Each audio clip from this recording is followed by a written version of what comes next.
Sir, Vijay ஓடுறது ஒண்ணுமே இல்லை. இன்னைக்கு பெரும்பாலான நடிப்பை தொழிலாக கொண்டவர். அதை கம்பேர் பண்றப்ப விஜய் சிம்பிளா ஒரே மேக்கப்ல ஒரே கெட்டப்ல வந்துட்டு, இவர் முதல் நாள் கையெழுத்து போட்டது 3 ஸ்கீம். அதுல போதை தடுப்புக்குன்னு போட்ட பிரிவு இன்னைக்கு வரைக்கும் ரெடி ஆயிடுச்சா? சிங்கப்பெண் திட்டத்தில் அது கொண்டு வந்திருக்கிற அமைப்பிலேயே வெறும் பிடிச்சிதான் கொடுக்கணும், எஃப்ஐஆர் போட்டு இது பண்ண வேண்டியது எக்ஸிஸ்டிங் போலீஸ் ஸ்டேஷன்னா அதுக்கு என்ன அர்த்தம்? இதுக்கு எதுக்கு போலீஸ்? கடந்த வாரத்திலிருந்து நான் ஆட்டோவில் போகிறப்ப டிரைவர்களை கேட்டால் 4ல் 3 பேர் சொன்னாங்க, எங்கள் ஏரியாவில் இப்போ கிடைக்கலன்னு. பழக்கம் உள்ள என் நண்பர்கள் 3 கிலோமீட்டர் 4 கிலோமீட்டர் சுற்றிட்டு வந்து படுத்துட்டாங்க. ஸோ ஓரளவு கண்ட்ரோல் ஆயிருக்கு. ஸோ போலீஸை சரியாக கண்ட்ரோல் பண்ணால் அது நடக்கும். எப்பெல்லாம் அதிமுக மிக மிக எம்ஜிஆர் இருந்த வரைக்கும் தோக்கல, வீக்க இது ஜெயலலிதா வேணாம் இவ்வளோ தப்பு பண்ணிட்டாங்களேங்கிறப்ப குறைச்சி போட்டோன்னு வந்த வாய்ப்பில் தான் கருணாநிதி வந்தார். 2019 தான் 21 தான் இவர் மிக அற்புதமாக 4 வருஷம் எதிர்கட்சியாக செயல்பட்டதை வைத்து ஜெயிச்சது. ஆனால் மக்கள் சார் இந்த தடவை 13% திமுகவுக்கு குறைஞ்சிருக்குன்னா இவருடைய நிர்வாகம் இதை மீண்டு எழ முடியுமா அப்படிங்கிறதுல எனக்கு சந்தேகங்கள் உண்டு. சார், இதில் இவர் கலந்து கொண்டார், இவரே 6 கிலோமீட்டர் ஓடினார், இதெல்லாம் கேட்க நல்லா இருக்கு. பட் ஃபேக்ட் என்ன நடக்குது? அப்போ 2 வருஷத்துக்கு முன்னாடி ஜாஃபர் சாதிக்கோட இதே மாதிரி பண்ணியிருக்கீங்க. இதில் ஸ்கூல் பசங்க இவங்களுக்கு தான் சிக்கல்.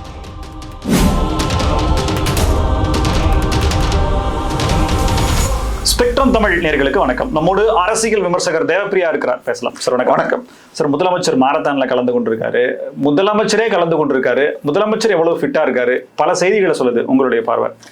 இல்லை, முதலமைச்சர் இந்த மாதிரி நிகழ்ச்சியில் கலந்துக்கிறத வரவேற்கிறோம். போதை மருந்து விழிப்புணர்வு தேவை. இது வருஷா வருஷம் நடக்கிறது தான். உங்களுக்கு ஞாபகம் இருக்குன்னா 23லயோ என்னமோ ஜாஃபர் சாதிக் கலந்து கொண்டு டிஜிபி கையில் ஏதோ ஒரு அவார்டு வாங்கினாரு. ஒரு ஆள் வந்து கலந்துக்கிறாருன்னு வச்சுக்கோங்க, உளவுத்துறைக்கு ஒரு பேரை பார்த்துட்டோன்னு வச்சுக்கோங்க, 90% நமக்கு ஞாபகம் வரணும். கேரளா மேன் சாண்டுன்னு ஒன்று, அது இது சபரிமலை இல்லை இருக்கிற அந்த மாவட்டத்தின் ஆர்ச் பிஷப் மணல் கடத்தினார்னு எனக்கு ஞாபகம் வந்துச்சு. ஸோ அதே மாதிரி இந்த பேரை உட்காந்து 2010 கைதான திமுகவின் அந்த நபர் ஜாஃபர் சாதிக்கு பேர் எப்படி ஞாபகம் வரல? ஒரு இவரை போய் சந்திச்சார். சரி, அது இப்போ சமீபத்தில் விஜய் அண்ணாவை உங்களுக்கு இவங்க அதுக்கு பேர் என்ன மாற்றுத்திறனாளிகள் சந்திப்பில் பாகிஸ்தானில் போய் நான் கிரிக்கெட்டில் வேர்ல்டு கப் வாங்கினேன்னு சொல்லிட்டு 2 கப்பு வாங்கிட்டு வந்த அந்த நபரும் இருந்தார். தமிழக போலீஸின் உளவுத்துறையுடைய லெவல் இருக்கு. ஆனால் இந்த விஷயத்தை பொறுத்த வரைக்கும் வருஷா வருஷம் நடக்கிறது தான். இதில் மாரத்தான் ஓடுறதுலேயே எக்ஸ்பர்ட்னு சொன்னால் சைதாப்பேட்டை மாசு அதை ஒரு இதுவாகவே வச்சு பல நேரங்களில் பண்ணுவார். 2 மாதத்துக்கு ஒன்றாவது குறைஞ்சபட்சம் பண்ணுவார். 70 வயதில் அவர் இருக்கிற ஃபிட்னஸ்ல நிச்சயமாக அப்ரிஷியேட் பண்ணணும். இன்னும் அந்த தொகுதியில் இன்னைக்கு நான் கடந்து போறப்ப கூட இன்னும் அவர் பல உதவிகள் செஞ்சிட்டு இருக்கார். ஆனால் அவரும் தோத்துட்டார். சார், இதுல இவர் கலந்து கொண்டார், இவரே 6 கிலோமீட்டர் ஓடினார், இதெல்லாம் கேட்க நல்லா இருக்கு. பட் ஃபேக்ட் என்ன நடக்குது? அப்ப 2 வருஷத்துக்கு முன்னாடி ஜாஃபர் சாதிக்கோட இதே மாதிரி பண்ணியிருக்கீங்க. இதுல ஸ்கூல் பசங்க இவங்களுக்கு தான் சிக்கல். காலையில 6 மணிக்கு எழுந்து வந்து அப்பா அம்மா கொண்டு வந்து விட்டுட்டு திருப்பி கொண்டுட்டு போனோம். விஜயுடைய பிறந்தநாள் நிகழ்ச்சியில் கலந்து கொண்டு மயங்கியவர்களுக்கு நான் முதலுதவி செய்தேன்னு சொல்ற ஒரு அமைச்சரை இப்ப ட்ரோல் பண்ணிட்டு இருக்கு. இப்ப காலையில 6 மணிக்கு வரணும்னா வீட்டுல எத்தனை மணிக்கு கிளம்பி அங்க வந்திருக்கணும்னு நினைச்சு பாருங்க. இதுல கட்சிக்காரங்க ஓடுறதில்லை, யாரும் ஓடுறதில்லை. கட்டாயப்படுத்தி கல்லூரி அல்லது பள்ளி மாணவர்கள் வராங்க. இதுல ஆதவ அர்ஜுனா கலந்துட்டு இருக்காரு. இவர் துவக்கி வைப்பதாக இருந்த விஜய் 6 கிலோமீட்டரும் ஓடி ஃபில் அப் பண்ணார். பீச் ரோட் இது எல்லாமே நல்லா இருக்கு. பட் என்ன கண்ட்ரோல்? இந்த இடத்துல நிறைய பொலிட்டிக்கல் மூவ்மெண்ட் தெரியும் சார். துவக்கி வைப்பதாக இருந்த முதல்வர்னு சொல்றாங்க. அவர் வரும்போதே ட்ராக் ஷூட்டோட தான் வர்றாரு. அப்ப ப்ரீ பிளான் தான் ஓடுறது. ஒண்ணே அவர் ஏதோ அந்த கோயிலுக்கு போனாரு, காரை ஓட்டினாருன்னு அந்த வீடியோ வந்த பிறகு அந்த வீடியோவை நீக்க போட்டவங்க எல்லாம் மிரட்டினாங்க. கொல்லூர் மூகாம்பிகை கோயில் பார்த்துட்டு ஏதோ என்ன தவறு இருக்குது? இல்லை, முதல்ல இது சீட் பெல்ட் போடலன்னாங்க. அப்புறம் அங்கே ஏதோ பாட்டிலில் ஏதோ டம்ளரில் வச்சதுன்னாங்க. அது இது பண்ணது இந்த ஏஐ வீடியோன்னாங்க. பட் தெளிவாக அவங்க தரப்புலேருந்து நீக்குங்கன்னு ஆர்டர் வந்துச்சு. சார் விஜய் ஓடுறது ஒண்ணுமே இல்லை. இன்னைக்கு பெரும்பாலான நடிப்பை தொழிலாக கொண்டவர்கள், விக்ரமை எடுத்துக்கிட்டிங்கன்னா ஒரே படத்துல இது எப்படி வெயிட்டை குறைச்சி வெயிட்டை ஏற்றி எப்படி எல்லாம் பண்ணியிருப்பார்னு பார்க்கணும். ஏன் நம்ம கமல்ல எடுத்துக்கிட்டிங்கன்னா இந்த படத்துல மனிதன் பாதி மிருகம் பாதிங்கிறதுக்கு என்ன மாதிரி ஆளவந்தான், அதுக்கு என்ன மாதிரி இது பண்ணியிருப்பார், என்ன உழைப்பை கொடுத்துருப்பார். சூர்யா இது அதை கம்பேர் பண்றப்ப விஜய் சிம்பிளா ஒரே மேக்கப்ல ஒரே கெட்டப்ல வந்துட்டு ஐ மீன் ஹீரோவை ஒரு பேபி சைக்கிள்ல போய் கிராக்கெட்ல போய் பிடிப்பார். அதெல்லாம் அவர் நிறைய பண்ணியிருப்பார். சரி, இது எல்லாம் தாண்டி வெற்றி பெற்று வந்துட்டார், பண்ணணும். இவர் முதல் நாள் கையெழுத்து போட்டது 3 ஸ்கீமு. அதுல போதை தடுப்புக்குன்னு போட்ட பிரிவு இன்னைக்கு வரைக்கும் ரெடி ஆயிடுச்சா? சிங்கப்பெண் திட்டத்தில் அது கொண்டு வந்திருக்கிற அமைப்பிலேயே வெறும் பிடிச்சி தான் கொடுக்கணும், எஃப்ஐஆர் போட்டு இது பண்ண வேண்டியது எக்ஸிஸ்டிங் போலீஸ் ஸ்டேஷன்னா அதுக்கு என்ன அர்த்தம்? இதுக்கு எதுக்கு போலீஸ்? அப்ப ஏதாவது இது ஹோம் கார்டு சிக்கல் நிறைய இருக்குல்ல சார். அப்போ ஸ்பாட்ல எஃப்ஐஆர் போட்டா முழு தகவலா இருக்கணும், என்னன்றது விசாரிக்க முடியாது. அதுதான் சார் போலீஸ் பெரிய விஷயம் இல்ல சார். சார் எஃப்ஐஆர் போட்டா தண்டனை வாங்கி தரணும், அந்த ரெஸ்பான்சிபிலிட்டி இருந்தா தான் சைட்ல பிடிக்கணும், சைட்ல ஏதோ பண்ணணும். பிராங்கா சொன்னா ஒரு மூத்த ஐபிஎஸ் ஆபீசர் கடந்த 2-3 டிஜிபிகளை பத்தி நான் சொல்றது ஒரு 3-4 வருஷத்துக்கு முன்னாடி நடந்தது. இப்ப வந்திருக்கிற 2-3 டிஜிபி யாருமே ஒரு எஃப்ஐஆர் போட்டு கன்விக்ஷன் வாங்கி கொடுத்தது கிடையாது. இவங்க எல்லாம் அட்மினிஸ்ட்ரேட்டிவ் ஒர்க்ல இருந்து வந்தாருன்னு என்கிட்ட சொன்னார் பர்சனலாக. நான் யாரை பற்றியும் சொல்ல விரும்பல, யார் சொன்னார்னு வேண்டாம். ஸோ அதுதான் வேலை. இன்னொன்று சொல்ல போனால் தவேகாவுடைய இது தேர்தல் இதில் வந்து இது ஆர்டர்லிகள் நீக்கப்படும் இருக்கார். கிட்டத்தட்ட 10,000 போலீஸ்காரர்கள், மூத்த ஐபிஎஸ் அதிகாரிகள் வீடுகளில் கார் டிரைவிங் முதல் காய்கறி வாங்கி வந்து ஸ்கூல் கூட்டிகிட்டு போகிற வேலையை பண்ணிட்டு இருக்காங்க. அவங்கள ரிலீஸ் பண்ணாலே பல போலீஸ் இதுவாகும், சிங்கப்படையெல்லாம். ஓகே, இது வந்து தனி பெண் போலீஸ் ஸ்டேஷன் போட்டு பண்ணதுலேருந்து இது போயிட்டு இருக்கு. இது வெறும் விளம்பரமாக தான் இருக்கு. அடுத்தது இந்த போதைப் பொருளை பொறுத்த வரைக்கும் ஒரு விஷயத்தை நான் உண்மையும் சொல்லிடுறேன். கடந்த வாரத்திலிருந்து நான் ஆட்டோவில் போகிறப்ப டிரைவர்களை கேட்டால் 4ல் 3 பேர் சொன்னாங்க எங்கள் ஏரியாவில் இப்போ கிடைக்கலன்னு. பழக்கம் உள்ள என் நண்பர்கள் 3 கிலோமீட்டர் 4 கிலோமீட்டர் சுற்றிட்டு வந்து படுத்துட்டாங்க. ஸோ ஓரளவு கண்ட்ரோல் ஆயிருக்கு. நேற்றோ முந்தானத்துக்கோ டிஜிபி 12,000 மாத்திரை பிடிச்சோம், அது இதுன்னு இத்தனை பேரை பிடிச்சோன்னு ஆரம்பிச்சிருக்காங்க. போலீஸ் நினைத்தால் போலீஸுக்கு தெரியாத எதுவுமே இருக்காது. ஸோ போலீஸை சரியாக கண்ட்ரோல் பண்ணா அது நடக்கும். ஆனால் போட்ட எல்லா போலீஸும் சரியா? ஏன்னா நமக்கு இது ஹைகோர்ட் தெளிவாக டிவிஎஸ்சி டைரக்டரேட் பற்றி அது வருத்தத்தையும் வரும் சார். அதுக்கு ஒரு இப்போ என்னன்னா முதலமைச்சர் ஒரு மெசேஜ் சொல்றாரா? அதாவது முதலமைச்சரோ அல்லது தாவேகா கட்சியோ அல்லது ஆதவ அர்ஜுனா அவர்களோ அமைச்சர் அவர்களோ ஒரு மெசேஜ் சொல்ல வர்றாங்களா? என்ன மெசேஜ் அப்படின்னா, சிஎம் எவ்வளவு ஃபிட்டா இருக்காரு பாரு அப்படின்ற ஒரு மெசேஜ் சொல்றாங்களா? அப்போ முன்னாள் சிஎம்க்கு அவங்க, ஏன்னா சட்டமன்றத்தில் நடந்த நிகழ்வுன்றது உங்களுக்கே தெரியும், அந்த சைகை காட்டினது அதெல்லாம் சரியா தவறான்ற ஒரு டிபேட்டே போயிட்டு இருக்கு. ஸோ மறுபடியும் இல்ல, அதை விட இதை வச்சு அந்த விஷயம் ரொம்ப பெரிதாக போய்விட்டது. அவர் பேசிய குட்டி கதையாக இருக்கட்டும், அந்த கை காட்டியது கண்டிப்பாக அவை நாகரிகத்துக்கு எதிரானது. கம்யூனிஸ்டுகளும் பேசியிருக்கிறார்கள், திருமாவளவனும் சுட்டி காட்டி இருக்கிறார். ஸோ இவங்களுக்கு அந்த கதைக்கு பதிலாக இந்த கதை இன்னைக்கு ஓடின வீடியோ போச்சுன்னா அது மறக்கப்படும்ங்கிறதுக்கு யூஸ் பண்ணலாம். அதை தாண்டி இதில் எஃபெக்ட் இருக்காது பெரிதாக. பட் இன்னொன்று, ஃபிட்னஸ் எங்கே தெரியணும்னு சொன்னால் அதை அட்மினிஸ்ட்ரேஷன்ல இருக்கணும், அதை வந்து கன்வே பண்றதுலயும் இருக்கணும். நீங்க நீதி பரிபாலனம் நேர்மையாக நடக்கிறது என்பதோடு அது நேர்மையாக நடக்கிறது என்பது மக்கள் ஏற்றுக்கொள்ளும்படி வெளிப்படையாக இருக்கணும். இப்ப இதுவரைக்கும் எதையுமே பேசலை, எதுவுமே செய்யலை, கிடைத்த வாய்ப்பெல்லாம் ஷூட்டிங் மாதிரி தான் பயன்படுத்தி கொண்டு இருக்கிறார்னு வருது. ஸோ என்னை பொறுத்த வரைக்கும் ஆதவ அர்ஜுனா அந்த அன்னைக்கு அவர் பேச்சின் போது அது ப்ரிப்பேர் பண்ண பேச்சில் பார்ட்டி ஃபண்டுன்னு வந்த உடனே எதிர்த்து பாயிண்ட் ஆஃப் ஆர்டர்னு எதிர்கட்சி தலைவர் ரைஸ் பண்றார். அவர் பக்கத்தில் உட்கார்ந்து இருந்தது KN நேரு. இடியுடைய லெட்டர் உள்ளாட்சித்துறை அமைச்சர்கிட்டையும் போலீஸ் துறையிட்டையும் இருக்கும், ரெண்டும் அவரே தான். ஸோ அந்த லெட்டர்ல பக்கம் 54ல் ஒரு கான்ட்ராக்டிலும் 7.5% 12.5% வரை party fund managed by Stalin and Udhayanidhi Stalin இருக்கிறது லெட்டர் லீக் ஆயிருக்கு.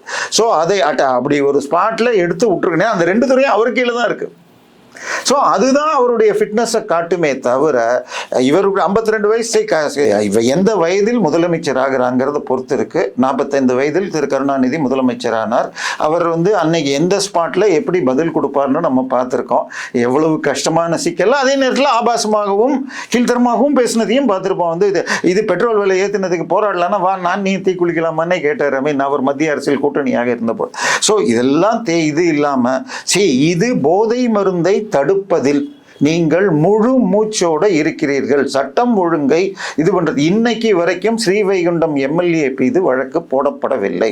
அவர்கிட்ட வேலை வாங்கி தரேன்னு சொல்லி கட்சி நிர்வாகி, பெண் நிர்வாகியை 2 மாவட்ட நிர்வாகிகள் பாலியல் வன்கொடுமை செய்தார். அதுக்கு பிறகு சின்ன சின்ன நிர்வாகிகள் பல இருக்கு. அந்த பர்டிகுலர் நிர்வாகி லாட்ரி வேற விற்கிறாருன்னு ஒரு அன்பு சரவணனா அவர் இது அன்னை சரவணன் சொல்லிட்டு. ஸோ இது வரைக்கும் அவர் பேரில் எஃப்ஐஆர் போடப்பட்டதாக தெரியல. சார், மக்கள் விஜயை தேர்ந்தெடுத்ததுக்கு காரணம் இபிஎஸ்ஸும் ஸ்டாலினும் தன் கட்சிக்காரர்களை கட்டுப்படுத்தி வைத்து ஒரு கனமான நிர்வாகின்னு காட்டலை. எம்ஜிஆர் போலையோ ஜெயலலிதா போலவோ இல்லை, கருணாநிதி போல. ஏன்னா கருணாநிதி என்றால் தமிழகத்தை பொறுத்தவரை எம்ஜிஆரால் தீய சக்தின்னு சொல்லப்பட்டவர். ஸோ எப்பெல்லாம் அதிமுக மிக மிக எம்ஜிஆர் இருந்த வரைக்கும் தோக்கலை, வீக்க இது ஜெயலலிதா வேணாம் இவ்வளவு தப்பு பண்ணிட்டாங்களேங்கிறப்ப பொழைச்சி போட்டோன்னு வந்த வாய்ப்பில் தான் கருணாநிதி வந்தார். 2019 தான் 21 தான் இவர் மிக அற்புதமாக 4 வருஷம் எதிர்கட்சியாக செயல்பட்டதை வைத்து ஜெயிச்சது. ஆனால் மக்கள் சார் இந்த தடவை 13% திமுகவுக்கு குறைஞ்சிருக்குன்னா இவருடைய நிர்வாகம் இதை மீண்டு எழ முடியுமா அப்படிங்கிறதுல எனக்கு சந்தேகங்கள் உண்டு. ஸோ விஜய் இப்பொழுது செய்ய வேண்டும். இன்னைக்கும் பேப்பர்ல கடந்த 10 நாளா பார்த்தீங்கன்னா தினம் ஐஏஎஸ் இத்தனை பேர் ஐபிஎஸ் அதிகாரிகள் மாற்றப்பட்டார்கள். மதுரைக்கு போட்ட கலெக்டரை மாத்திட்டு திருப்பி அவரை வேற இடத்துக்கு போட்டிருக்காங்க. கமிஷனரையும் மாத்திருக்காங்க. போட்டவை இவங்க கொண்டு வந்து போட்டு 40 நாளைக்குள்ள மாத்துறாங்க. ஸோ இன்னும் இவங்களுக்கு அட்மினிஸ்ட்ரேஷன் பிடிபடலை. இதை விட வேகமான அவரை விமர்சனம் செய்ய விரும்பவில்லை. ஆட்சி உங்களுக்கு பேசணும். நீங்க இதெல்லாம் உங்களுடைய மக்களுக்கு, அதாவது ரசிக மக்களுக்கு பிடிக்கலாம். பட் பொதுமக்களை பொறுத்த வரைக்கும் பிராக்டிக்கலா, ஏன்னா 2 வயசு குழந்தையிலிருந்து எல்லாமே பிரச்சனைகள் இருக்கிறப்ப நீங்க போதை மருந்தும் ட்ரக்ஸும் தான். போதை மருந்து எவ்வளவு கெடுதலோ அதே அளவுக்கு டாஸ்மாகும் கெடுதல். ஸோ நீங்க இது முன்னாடி 4500 கடையில் 717 கடைகள் மூடப்பட்டதுன்னு நீங்க. ஆனால் அந்த மூடப்பட்ட சில இடங்களின் 1/2 கிலோமீட்டருக்குள்ள FL2 ஓரிரு இடங்களில் வந்ததாகவும் சொல்லப்படுது. அதுதான் போன ஆட்சியில் பண்ணாங்க. ஸோ டாஸ்மாகை பற்றி ஒரு வெள்ளை அறிக்கை வர வேண்டும். டாஸ்மாக் முதல்ல கொரோனாவுக்கு முன்னாடி சாயந்தரம் 5 மணி 4 மணிக்கோ 5 மணிக்கோ மூடிடுவாங்க. கொரோனாவுக்கு பிறகு 8 மணி ஆகி இன்னைக்கு 8 மணின்னு சொல்லி 12 மணி வரைக்கும் மேலேயும் ஓடிக்கிட்டு இருக்கு. ஸோ டாஸ்மாகை குடிச்சிட்டு வர்றவன் தான் போதையில் இருக்கிறப்ப தான் பண்ணுறான். டாஸ்மாக் கிக்கு பத்தலைன்னா மற்ற சரக்குகள் வாங்குறான். ஸோ எல்லாவற்றையும் கண்ட்ரோல் பண்ணணும். இவர் இந்த ஸ்டெப்பை எடுப்பார்னு நம்புவோம். பேச்சுக்கள் நன்றாக இருக்கிறது, செயல் வேகம் பற்றவில்லை, அவ்வளவுதான் சொல்லணும். விளையாட்டுத்துறை அமைச்சரையும் கூடவே இருந்திருந்தாரு. இப்போ என்னன்னா, ஏற்கனவே குற்றச்சாட்டு ஒன்று வைக்கப்பட்டது. அந்த லாஜிஸ்டிக்ஸ்ல நடந்த விஷயங்கள், அவருடைய அம்மாவுடைய அண்ணன் மாமா அப்படின்ற மாதிரியான விஷயங்கள் சொல்லப்பட்டது. இல்லை அவர் வேற, அவர் இல்லை, அந்த கேரளாவில் இருக்கக்கூடிய ஜான் பிரிட்டோ வேற, இவர் வேறன்ற மாதிரி சொல்லப்படுது. இப்போ இதுலேயும் அவர் கலந்து கொண்டிருக்கிறார். கடந்த ஆட்சியில் ஜாஃபர் சாதிக் அப்படின்றது சில ஆண்டுகள் கழித்து பெரிய பிரச்சனையாக வந்துச்சு. இப்போ இந்த முறையும் அதற்கான வாய்ப்புகள் இருப்பதற்கான வாய்ப்பு இருக்கா? இல்லை, நான் அந்த பர்டிகுலர் ஜான் பிரிட்டோ மேட்டர் நம்ம கை வேண்டோம்னா அவர் வேற நபர் என்றால் அதோட விட்டுடலாம். பட் மார்ட்டின் குடும்பத்துடைய விஷயங்களை நோண்டினால் பல்வேறு விஷயங்கள் போகும். உதாரணமாக 2012 ஜூன் 12 நினைக்கிறேன், நங்கநல்லூர்ல ஒரு வீட்டில் கேஷ் பிடிக்கிறாங்க 7.5 கோடி. அந்த நபர், அந்த வீட்டு ஓனர் யார் வீட்டில் பிடிச்சாங்களோ அவன் சொன்னது, இது நான் லாட்ரி கம்பெனியில் வேலை செய்கிறேன், தமிழ்நாட்டில் இப்போ பேங்க், அதனால இது கேரளாலையும் மகாராஷ்டிராலையும் விற்று வந்த கேஷை பேங்க்கில் போட வச்சுக்கிறேன்றாங்க. ஆனால் கம்பெனி முதலாளிக்கு அந்த கதை பிடிக்கல. அவர் மாற்றி ஒரு கதை சொல்கிறார். அண்ணா நகரில் அவருடைய மனைவி பெயரில் இருந்த ஒரு வீட்டை விற்பதற்காக 2ஆம் தேதி ஒரு அக்ரிமெண்ட் போட்டுதுன்னு ஒன்று அன்ரிஜிஸ்டர்டு டாக்குமெண்ட்டை கொடுத்து இது வாங்குறாரு, ஜாமீன் வாங்குறாரு அவர் மாட்டிக்காமல் இருக்கிறதுக்கு. ஆனால் அந்த நேரத்தில் சிஎம் இவர்கள் மீது மிகவும் ரொம்ப கோபமாக இருந்ததனால் இந்த டாக்குமெண்ட்டை ஃபோரன்சிக் ஆடிட் பண்ணுங்கன்னு சொல்லி அவங்க கொடுத்த ஸ்டாம்ப் பேப்பர் பார்த்தா, அந்த ஸ்டாம்ப் பேப்பர் 9ஆம் தேதி அன்று தான் ரிசர்வ் பேங்க்கிலிருந்து தமிழக கருவூல வந்தது. கருவூலத்திலிருந்து ஸ்டாம்ப் வெண்டருக்கு போய் ஸ்டாம்ப் வெண்டர் வித்தது 13ஆம் தேதி, பணம் பிடிபட்டது 12. இவங்க 2ஆம் தேதி டேட்டு போட்டு கொடுத்தாங்கன்னு மேடம் லீமா ரோஸ் அதில் கைதானாங்க. இந்த வழக்கு 2013 முதல் 22 வரை 23 22 வரை நடந்து கொண்டு இதுல எல்லாமே ரெக்கார்டில் இருக்கு. அவங்க கொடுத்த ஸ்டாம்ப் பேப்பர் ஃபோர்ஜிடாக டேட் போட்டதுன்னு. ஆனால் திமுக ஆட்சி வந்த பிறகு தங்களுக்கு 509 கோடி கொடுத்த முதலாளியின் மனைவிங்கிறதுனால அந்த வழக்கை முடிக்கலான ஆலந்தூர் கோர்ட்ல ஒத்துக்கிட்டாங்க. அதுக்கப்புறம் இடி அப்ளை பண்ணி அதை ரீஓபன் பண்ண பர்மிஷன் ஹைகோர்ட்ல கிடைத்த பிறகுதான் ஆதவ் அர்ஜுனா வீட்டுக்கு ரெய்டு போய் 900 கோடி அட்டாச் பண்ணதுல அவர் பேர்ல இருக்கிற 441 கோடி ரிலீஸ் பண்ணணும்னு இப்போ வழக்கு போட்டிருக்காங்க நம்ம அந்த ஜான் பிரிட்டோஸ் விஷயத்துக்கு பிறகாக. ஸோ அந்த குடும்பத்தை பக்கத்தில் வைக்கிறது சிக்கல். அவர்கள் மீது இன்னும் சொல்ல போனால் 2022 ஒரு முடிவு எடுக்கப்பட்டது. நம்ம 509 கோடி அக்கௌண்ட்ல இது தேர்தல் பத்திரமாக கொடுத்தோம். இதை தாண்டி ஸ்வீட் பாக்ஸ்களாக 3000 வரை கொடுத்ததாகவும் சொல்வார்கள். அதனால இத்தனையெல்லாம் கொடுத்துட்டு லாட்டரியை ஓப்பன் பண்ணல அப்படின்னு சொல்லிட்டு உங்களுக்கு இனிமேல் மாற்று கட்சியை கொண்டு வர வேண்டும் அப்படின்னு ஒரு முடிவெடுத்து தன் மகள் ஒரே நாளில் 23 கம்பெனியில் டெய்சி யாதவ் அர்ஜுனா டைரக்டர் ஆகிறார்கள். இவர் போய் விசிகால போயிட்டு அப்புறம் இங்கே அப்படி ஒரு சர்க்கிள் அடிச்சிருக்காரு. ஸோ கதைகளை பார்த்தால் நமக்கு பயமா இருக்கு. பட் மக்கள் விஜய்க்கு ஓட்டு போட்டாங்க சார். அதை பொறுத்த வரைக்கும் நம்ம தெளிவாக இருக்கோம். இங்கே ஒரு சிக்கல், விஜயுடைய அமைச்சரவையில் 2-3 அமைச்சர்கள் தான் அதிகமாக சமாளிக்க முடிகிறது. ஏன்னா எல்லாரும் புதியவர்கள்ங்கிறதுனால அதில் ராஜ்மோகனாக இருக்கட்டும், ஓரளவுக்கு நிர்மல்குமார், இவர் இது ஆதவ் அர்ஜுனா. ஸோ இவர்கள் பெரும்பாலும் எடுத்துக்கொள்கிறார்கள். பல நேரங்களில் முதல்வர் இவரே முதல்வர் போல எல்லா துறைக்கும் பண்றாரு. ஸோ இது எல்லாத்தையும் விஜய் செக் பண்ணணும். மேபி அதுக்கு இது யூஸ்ஃபுல்லாக இருக்கும். தன்னுடைய ஃபிட்னஸ் காட்டுறதுக்கு 6 கிலோமீட்டரும் வாக் பண்ணியிருக்காருன்னு எடுத்துக்கலாம் சார். இப்போ இவர் செய்ய வேண்டியது அட்மினிஸ்ட்ரேஷனை பண்ணணும். நேற்று ஏவா வேலு வீட்டுக்கு ரெய்டுக்கு போன விஷயத்திலேயே பார்த்தீங்கன்னா வெறும் ஒரு கரூர் வழக்கு போட்டிருக்காங்க. 2000 கோடி திருவான்மியூர் உத்தண்டி கான்ட்ராக்டை கேன்சல் பண்ணியிருக்காங்க. அந்த விஷயத்தை பற்றி பேசலை. இதோ நம்ம பக்கத்தில் இருக்கிற இது மத்திய கைலாஷ் பிரிட்ஜு கட்டி ஒரு வாரம் ஏதோ ஆடிச்சுன்னு சொல்லிட்டு ஒரு நாள் நைட்டோட நைட்டாக 3 இன்ச்சுக்கு போட்டாங்க. அதாவது கான்கிரீட் பிரிட்ஜ் மேல தாறு 3 இன்ச்சுக்கு போட்டாங்க. அப்போ இது இப்போ இங்கே 3 இன்ச்சு போட்டால் அப்போ மற்றதுலாம் போடலையா? அப்போ அது ஏமாற்றப்பட்டதா இல்லை இந்த கன்ஸ்ட்ரக்ஷனில் ப்ராப்ளமா? இது பேஸ் டிசைன் தப்பு இருந்து இந்த 3 இன்ச்சு போட்டதுனால ஒரு 2 வருஷம் ஓடி திருப்பி இடிஞ்சா என்ன ஆகும்? ஸோ இது போல பல. இப்போ கிளாம்பாக்கத்துல பிரஸ் பாசஸ்க்காக மேல ஒரு கிரில் இரும்பு வச்சாங்க. அது பெண்ட் ஆகி உட்காந்து மறுபடியும் அதை ரீகன்ஸ்ட்ரக்ட் பண்றான்னு சொல்லிட்டு அது வந்து அதான் சொல்றேன் சார். அது இதுதான் சொல்றேனே, நெடுஞ்சாலை துறையில கைய வச்சிங்கன்னா ஒரு வருஷத்துக்கு 1,75,000 கோடி ரூபாய்க்கு பிடபிள்யூ. பிரச்சனை வந்த பிறகு ஏவா வேலு பேட்டி கொடுக்குறாரு.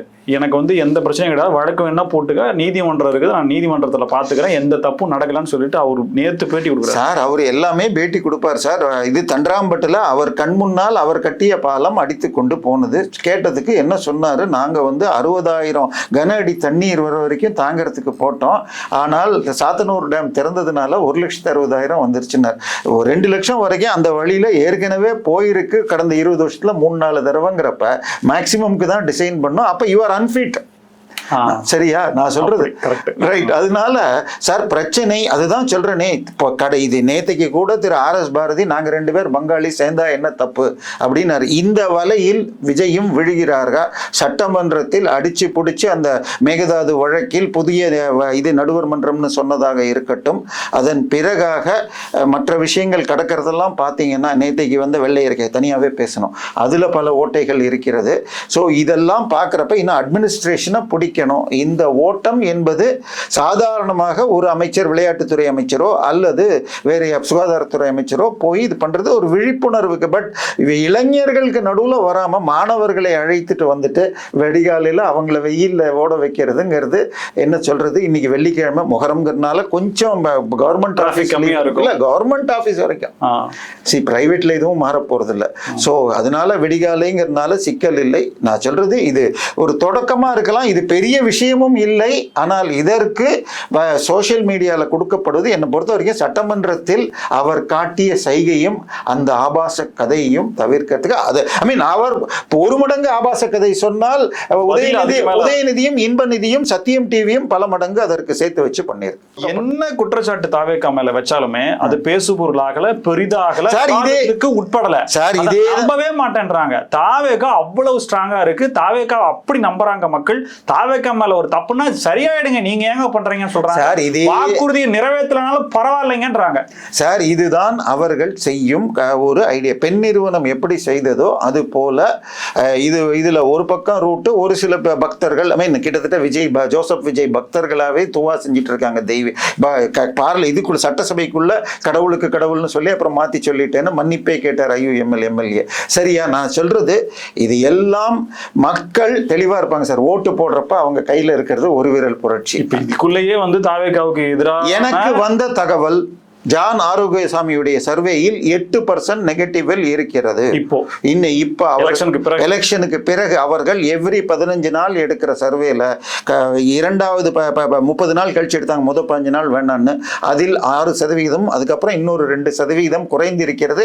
அதனால் காங்கிரஸ் மற்றும் நேத்தைக்கு கூட ஊழலின் உச்சகட்ட திலகமான விஜயபாஸ்கரையும் ஆதவர்ஜுனாவோட போய் சந்திச்சு சேர்ந்தார்னு வரும். அப்போ பை எலெக்ஷன்லயும் உள்ளாட்சி தேர்தலையும் அதுக்கான ரிசல்ட்டை பார்க்கலான்றீங்க? இல்ல, அதுக்கு தான் இவங்க ஸ்ட்ரென்தன் பண்றதுக்கு காங்கிரஸுடைய 4% IUML இருந்து வர்றது அப்படின்னு இது ரெண்டுமே கம்யூனிஸ்ட் சேர்த்தாலே 7-8%, அந்த 8 பேக்கப் ஆயிடும். அதுக்குள்ள சில ஸ்கீம்ஸ். இன்னொரு விஷயம், பிசிகா ரொம்ப பேசுறாங்க. அவரு 3 கோரிக்கைகளை வைக்கிறாரு. 1, கொடுத்த இலாக்கா எனக்கு சரியில்லை. 2வது, திருச்சி கிழக்குல நான் போட்டிடணும். 3வது, ஏதேனும் வாரிய தலைவர் பதவி எங்களுக்கு கொடுக்கணுன்ற 3 கண்டிஷன் அவர் வைக்கிறதாகவும், இவ்வளவு கண்டிஷன் பிசிகாவுக்கு எதுக்கு, நம்ம பாமக கொண்டு வரலாம்ன்ற பரிசீலிக்கிறதாகவும் பத்திரிகை செய்தியாக வந்துருச்சு. இல்ல மிக தெளிவாக 6 MLA போஸ்ட் இப்ப காலியாக இருக்கிறது. மேலும் 6 அடுத்த வாரத்துக்குள் வரலாம். எந்த கட்சி? வைகோவுடைய 2 MLAக்கள் ராஜினாமா செய்தால், ஆனா வருகின்ற தகவல் அந்த மீதி 2 இது மனிதநேய மக்கள் கட்சி 2, இன்னொரு விஜயபாஸ்கர், கரூர் விஜயபாஸ்கரும் ரெடியாக இருக்கிறார் என்று சொல்லப்படுகிறது. சோ 10 இந்த 10 MR விஜயபாஸ்கர், சி விஜயபாஸ்கர் 2 பேருமே அதிமுக. ஆமா, இது அதிமுக 2, IUML 2, மதிமுக 2. ஆமா 2. சோ 12 MLAக்கள் போட்டால் 107 12 119 107. திமுகல ஒரு சட்டமன்ற உறுப்பினர் நான் போய் சேர்ந்துக்கிறேன்னு சொன்னேன். இல்ல 4 பேர் வரைக்கும் பேசிட்டு இருக்காங்க. பட் இப்பொழுது மாப்பிள்ளை சார் எல்லாருக்கும் போன் பண்ணி, இது திமுக சட்டமன்ற உறுப்பினர் திமுக 12 பேர்கிட்ட பேசி 4 பேர் வரைக்கும் ஷார்ட் லிஸ்ட் பண்ணி வச்சிருந்தாங்க. இந்த பக்கம் தாவேகாவில் இருந்து 10 பேர் வரை இவங்க பேசியிருந்தாங்க. இதையெல்லாம் தடுப்பதற்காகத்தான் அசோக்கை தேடி ஒரு ரெய்டு, அதன் பிறகு இப்ப ஏவவேலு பேர்ல ரெய்டு நடக்குது. சோ தட் உங்க பேர்ல இனிமே அஃபென்ஸ்ல போறோம்னு இவங்க ஆரம்பிச்சிருக்காங்க. சட்டசபையில ஏவாவேலு நான் பேசினேன், நீங்க பேசுனது தப்புன்னு சொல்லி நான் பேசி எதிர்த்து பேசினேன் முதலமைச்சர், அதுக்கான பலனாகத்தான் என் மேல ரெய்டு விட்டுருக்காங்கன்னு சொல்லிட்டு அவர் பேட்டியில சொல்றாரு. சார், ஏவாவேலு பேசியதற்காக பண்ணணும்னு சொன்னா ஊழல் இருக்கா இல்லையா? நீங்க 7 கோடி ரூபா கான்ட்ராக்ட் கொடுத்து போடாத ரூட்டுக்கு போட்டதாக கணக்கு போட்டு எம்புக்கு ரெடி பண்ணி எல்லாம் பண்ணி அதிகாரிகள் உட்பட இந்த 2022 வழக்கை 26 வரைக்கும் நடத்தாம இருந்ததுக்கு அன்னைக்கு உள்துறை அமைச்சரையும் டிவிஎஸ்சியில பொறுப்புல இருந்தவங்களையும் சேர்க்கணுமாங்கிறது அடுத்த பிரச்சனை. சார், இப்ப நம்ம நான் தான் சொல்லிட்டேன், ஒரு வருஷம் வரைக்கும் சார் எத்தனை எக்ஸ் மினிஸ்டர் மேல வழக்கு போட்டு அது கன்விக்ஷன் வரைக்கும் போயிருக்கு. ஏதாவது நடக்குமா? 1. 2வது, திமுக பாஜக சேர்ந்ததுன்னா இது என்ன ஆகும்? சார், 2 விஷயங்கள். வருமானத்திற்கு அதிகமான சொத்து சேர்த்த வழக்குன்னு எடுத்தால் கண்டிப்பாக மாட்ட முடியும். ஏன்னா நீங்கள் அதுக்கு ஒரு உதாரணம் இல்ல, எம்எல்ஏவாக வேட்புமனு தாக்கல் செய்யும் பொழுது உங்க அபிடவிட்ல முன்னால 5 வருஷத்துக்கு நீங்க சம்பாதிச்சது உங்க பேர்ல, உங்க மனைவி பேர்ல சொத்து, உங்களுடைய டிபெண்டன்ட் சன்ஸ் இருந்தா அவங்க பேர் சொத்து இருக்கு, அதுக்கு மேல எப்படி நீங்க சேர்த்திருக்கீங்கன்னு கண்டுபிடிச்சிடலாம். இதுல ஒண்ணு செந்தில் பாலாஜியாக இருக்கட்டும், மற்ற யாராக இவர் துரைமுருகனே எடுத்துக்கங்களேன். எடுத்துக்கிட்டீங்கன்னா அவங்க வாங்கி இருக்கிற புது ப்ராப்பர்ட்டியை மாத்திரம் சேர்க்கிறாங்க. யார் பேர்லயோ வாங்கினது. ஆனால் ட்ரஸ்ட் பேர்லயோ பிரைவேட் லிமிடெட் பேர்லயோ இருந்தால் சேர்க்கலன்னா என்ன அர்த்தம்? இப்ப ஒரு சின்ன உதாரணம், துரைமுருகனுக்கு ஒரு ஃபேக்டரி இருக்கு, அவருடைய மனைவி பேர்ல ராஜம் எக்ஸ்போர்ட்னு சொல்லிட்டு வண்டலூர் கேளம்பாக்கம் ரோட்ல VITக்கு எதிர்த்தாப்புல இருக்கு. 6 ஏக்கர் நிலம். லேண்ட் எப்பயுமே ரெஜிஸ்டர் பண்ற ரேட்டுக்கும் சந்தை விலைக்கும் இருக்கும் டிஃபரன்ஸ் இருக்கும்னு வச்சுப்போம். லேண்டை விட்டுருங்க, அங்க building as per Duraimurugan affidavit 2021 69,000 square feet. அது எக்ஸ்போர்ட் கம்பெனி. இப்ப இந்த பில்டிங் நார்மலா நம்ம கட்டுற ஹைட்டு வீடுகளுக்கு 9 அடியில இருந்து 10 அடி, கமர்ஷியலாக இருந்தா ஒரு 12 ஹைட். 9 அடி பில்டிங்க்கு கட்டுறதுக்கு 2,750 ரூபாய் இன்னைக்கு. ஸ்கொயர் ஃபீட்டுக்கு செலவு 11 அடின்னா 3,000 ரூபாய். 15 அடின்னா 4000 ரூபா ஆகும். ஸோ இது எக்ஸ்போர்ட் ஃபேக்டரி 4000 ரூபா ஆகும். இவர் 2001 அதை அன்னைக்கு 550 ரூபா ஸ்கொயர் ஃபீட் கட்டுவதற்கு எனக்கு ஆன செலவு 1,27,00,000 கட்டியிருக்காரு. 200 ரூபா கூட காட்டல, 550 ரூபா இருந்தப்ப. 2021 இன்றைய மதிப்புன்னு 1,70,00,000 காட்டியிருக்காரு. ஸோ அன்னைக்கு 2000 ரூபா ஸ்கொயர் ஃபீட் போட்டால் 70 × 2000 போட்டாலே 34 கோடி. ஸோ அடுத்து துரைமுருகனா இல்ல இதெல்லாம் சேர்க்கல. இப்ப சேவூர் ராமச்சந்திரன் டிவி இது நேற்றைக்கு உடனே அந்த ரெய்டு நடந்த உடனே ஸ்டாலின் அவர்கள் சொல்றாரு இதெல்லாம் நடக்கும், ஒன்றும் ப்ரூவ் பண்ணலன்னு. நீங்க சொன்னதுக்கு சொல்றேன், சேவூர் ராமச்சந்திரன் என்ற முன்னாள் அமைச்சர் மீது ரெய்டு செய்யப்பட்ட பொழுது அவருடைய மகன் நடத்தும் பிரைவேட் லிமிடெடையும் அதுல சேர்த்தாங்க. அவருடைய மகன் நடத்தும் சிபிஎஸ்இ அறக்கட்டளை மூலமான சிபிஎஸ்இ சொத்துக்களையும் சேர்த்தார்கள். இப்ப இவருக்கு அந்த அறக்கட்டளையில் இருக்கிறலாம் அவருடைய மனைவி, மாமனார், மச்சான், இந்த மாதிரி எல்லாருமே இருந்தா அந்த எங்க இருந்து அந்த பணம் வரும் சார்? இப்ப 4 நாள் 3 நாள் முன்னாடி நந்தகுமார் என்று தனியார் பள்ளிகள் அமைப்பு அவர் பேட்டியில ஒரு ஸ்கூல்னா குறைஞ்சபட்சம் 75,000 1.5 லட்சம் ஸ்கொயர் ஃபீட் கட்டணுன்றார். ஒரு ஸ்கொயர் ஃபீட் 3,500 ரூபா. அப்போ எவ்வளோன்னு போட்டுக்கோங்க சார். மெடிக்கல் காலேஜ் நடத்துறது எவ்வளோ கஷ்டம்னு தெரியுமா? இது மாம்பழம் அந்த மாவட்டத்துக்கு பக்கத்துல முட்டை மாவட்டம் இருக்கு. அந்த இதுல ஒரு குழுமம் இருக்கிறது. மருத்துவக் கல்லூரிகள் மட்டும் 6 7 நடத்துறாங்க. சரியா? அவரு முதற்கண் அவருடைய பேர்ல வரும். ஓகே, நீங்க அதெல்லாம் மக்கள் ஈஸியா இல்ல இதுக்கெல்லாம் நம்ம போக வேண்டாம். அந்த குடும்பத்திற்கு நான் ஒரு கன்சல்டன்டாக 2016 வாக்குல ஒரு 15 நாள் ஒர்க் பண்ணப்ப ஒரு டிஸ்கஷன் அப்ப சொன்னது, எங்களுக்கு பாண்டிச்சேரியில இருக்கு, முட்டை மாவட்டத்துல பல கல்லூரிகள் இருக்கிறது, சென்னை OMRல் இடம் வாங்கி லைசன்ஸ் வாங்கிட்டோம், ஆனால் நீட் இந்த வருடம் முதல் கட்டாயமானதால் நாங்கள் மெட்ராஸ் ப்ராஜெக்ட் இம்ப்ளிமெண்ட் பண்ண விரும்பவில்லை. ஏன்னு சொன்னால் ஒரு கல்லூரி ஆரம்பித்து 5 செட் சக்சஸ்ஃபுல்லாக போன பிறகுதான் அட்டானமஸோ யூனிவர்சிட்டியோ கிடைக்கும். ஸோ கட்டுறதுக்கு இடத்துடைய மதிப்பு ஒரு 100 கோடி, பில்டிங்ஸ்கள் ஒரு 100 கோடி. அதன் பிறகு ஒரு வருஷத்துக்கு இத்தனை டீச்சர்ஸ் கம்பல்சரியா மெயின்டைன் பண்ணணும், ஒழுங்கா நடத்தினா சரியா. அதன் பிறகு 160 ஸ்டூடெண்ட் தான் முதல் 5 செட்டு வெளில போகணும்னா 5 செட்டு படிச்சுட்டு இருப்போம், 4 செட்டு. ஸோ 9 செட்டு 9 வருஷத்துக்கு 25 கோடி வருஷத்துக்கு செலவு பண்ணா தான் அந்த ஸ்டூடெண்ட்ஸ் வெளில போக முடியும். ஸோ 200 கோடி பில்டிங், இன்னொரு 150 கோடி நான் 10 வருஷத்துக்கு ரன் பண்ணிட்டு 10 வருஷம் கழிச்சு நீட்டெல்லாம் வந்த பிறகு லாபம் வராதுன்னு நடத்தல. ஆனால் வேலூர் 2021 அருணை மெடிக்கல் காலேஜ் லைசன்ஸ் வாங்கி ஆரம்பிச்சார். ஸோ என்ன தைரியம், எந்த காசு வந்ததுன்னு எனக்கு கேட்காதீங்க. இந்த நடவடிக்கைகள்லாம் தாவேக்காவுக்கு ஒரு ஆதரவான நிலைப்பாட்டையும் சபாஷ் அப்படின்ற ஒரு பாராட்டையும் கொடுக்காதா? அது இல்ல சார், இது எப்படி வழக்கு போடுறாங்கிறத பொறுத்து இருக்கு. சரியான பிரிவுகளில் போடவில்லை என்றால் தப்பிக்கிறதுக்கு லூப் ஹோல்ஸ் வந்துடும். அதனால டிவிஎஸ்சி சரியாக கொண்டு போகணும். வேலு ஒரு 1000 ஸ்வீட் பாக்ஸ்கள் கடைசி நிமிடத்தில் அர்ஜென்ட்டாக தேவை என முதல் குடும்பம் கேட்க நாங்கள் திருப்பி தருகிறோம் என்று கொடுத்ததை இப்ப கேட்க முடியாத நிலையில் மாட்டிக்கொண்டிருக்கிறார். அவர் மார்ச் தேர்தல் அறிவிக்கப்பட்ட பின்பும் இதுக்கு முன்னாடி திருப்பி வருவோம்னு சொல்லி 2000 கோடி வசூல் செய்ததை இப்பொழுது கொடுத்த கம்பெனிகள் கேட்டுக்கொண்டிருக்கிறார்கள். இதிலிருந்து தப்பிக்கிறதற்காக அவருக்கு நான் தாவேகா செல்வதாக யோசிக்கிறேன் என்று ஒரு நூல் விட அவருக்கு ஒரு நூல் விட்டுருக்கார், போக மாட்டார், விட்டுருங்க. நூல் விட்டதுல இணை பொதுச் செயலாளர் என்ற ஒரு பதவியை உருவாக்கி திமுக அவரை சமாதானப்படுத்தும் நிலையில் இருக்கிறார்கள். மிக நன்றி சார், பல்வேறு தகவல்களுக்கு நன்றி. நன்றி, வணக்கம். மீண்டும் சந்திப்போம். மனிதர்கள் ஸ்பெக்ட்ரம் தமிழோட நன்றி நேயர்களே.